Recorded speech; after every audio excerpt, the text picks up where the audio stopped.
Imagine landing at LAX, suitcase in hand, ready for sunshine and selfies. You budgeted $200 for a hotel room, but by the time you click book, the total has magically jumped to $265. No champagne, no spa treatment, just a mandatory destination fee that feels like paying rent for the lobby plants.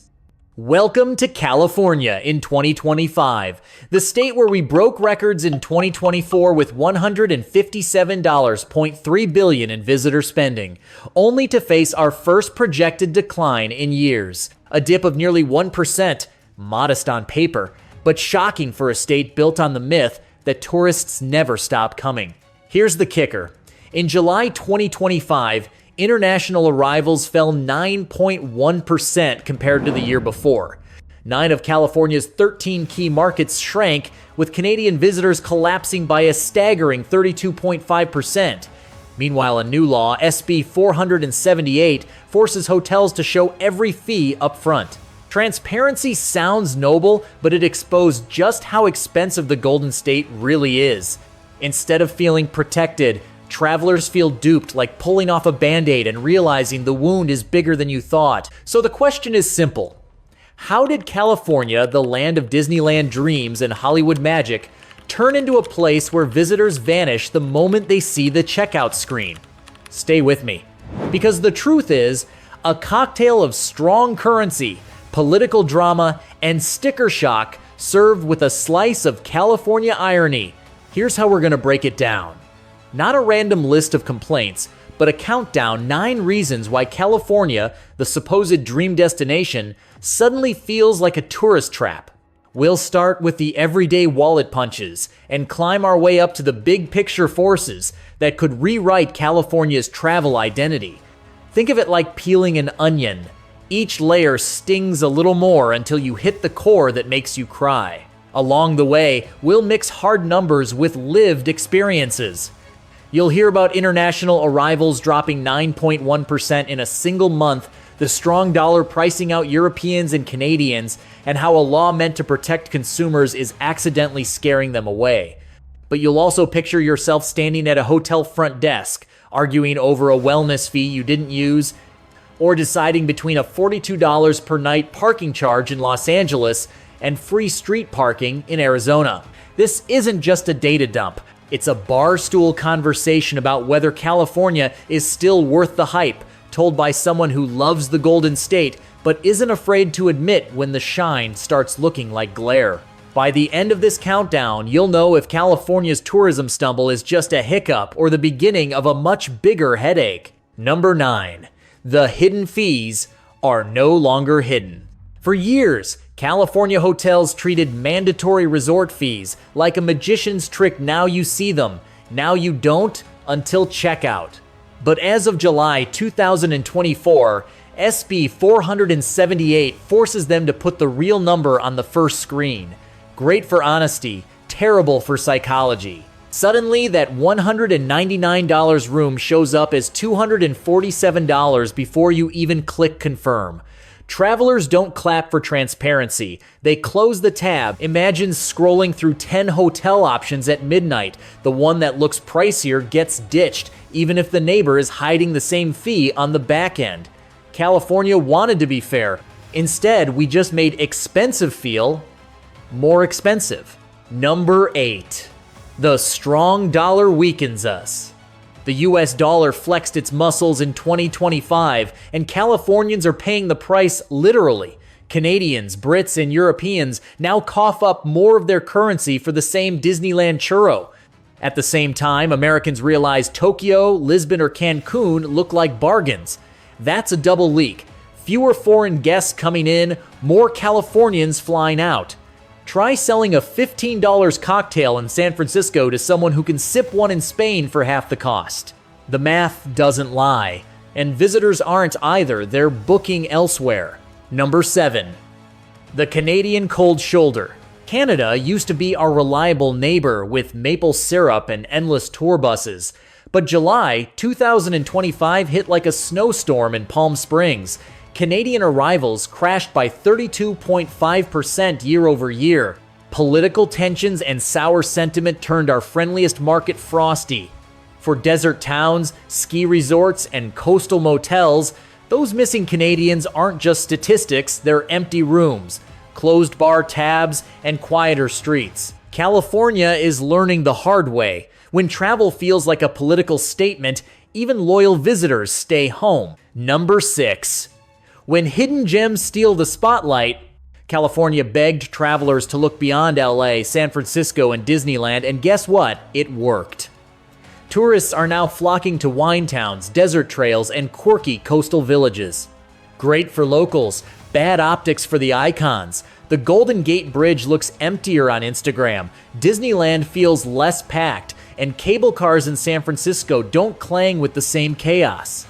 The truth? Visitors are still here, but they've traded Main Street for back roads.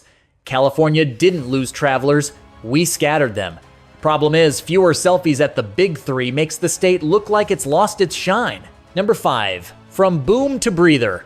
On paper, 2024 was unbeatable. $157.3 billion in visitor spending, up 3% from 2023.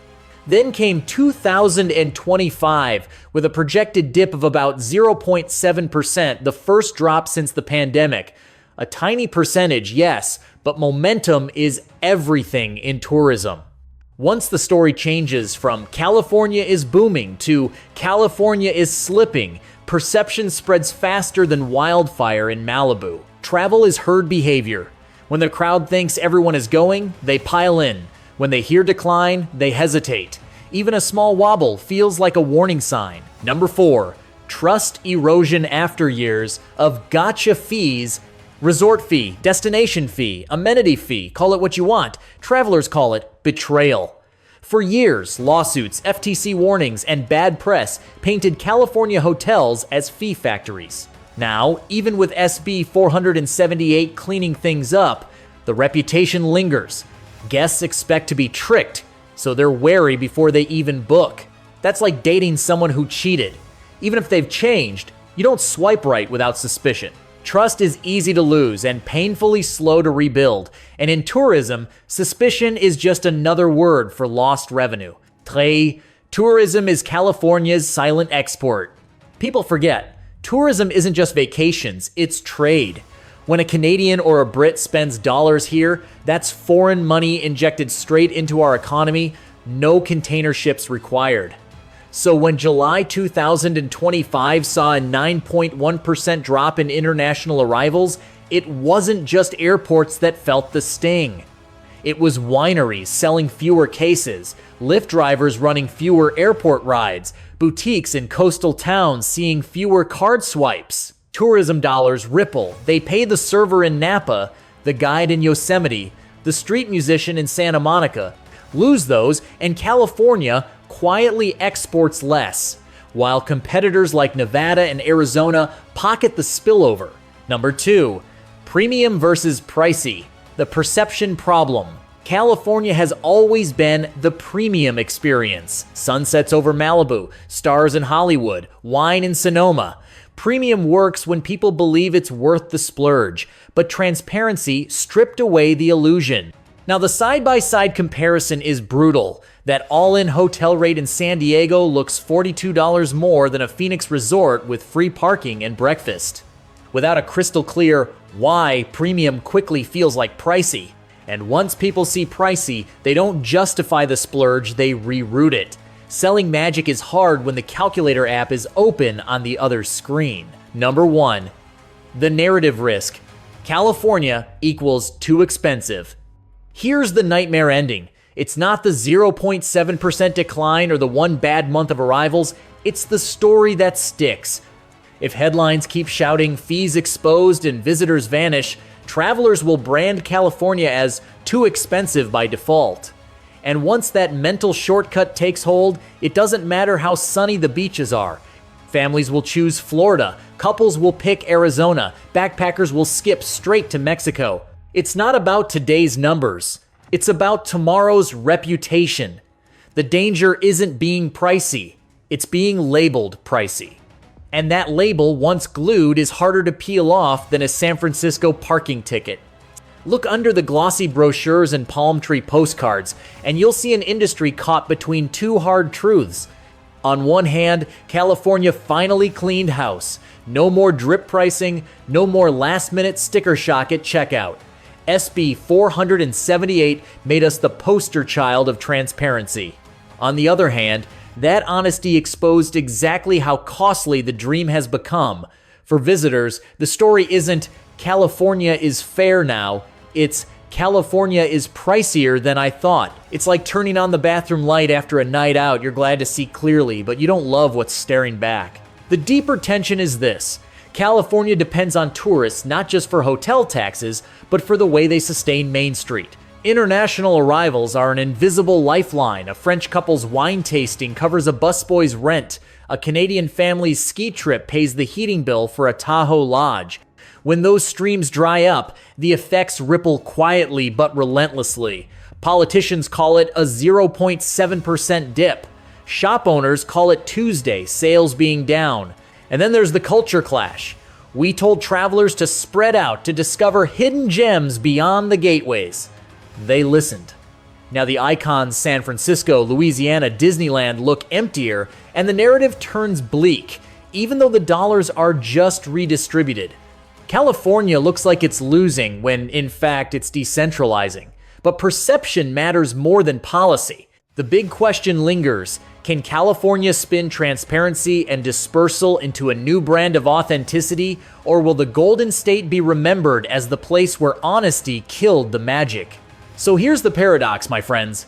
California in 2025 is both the dream vacation and the cautionary tale. We finally showed the real price tag, and instead of applause, we got hesitation.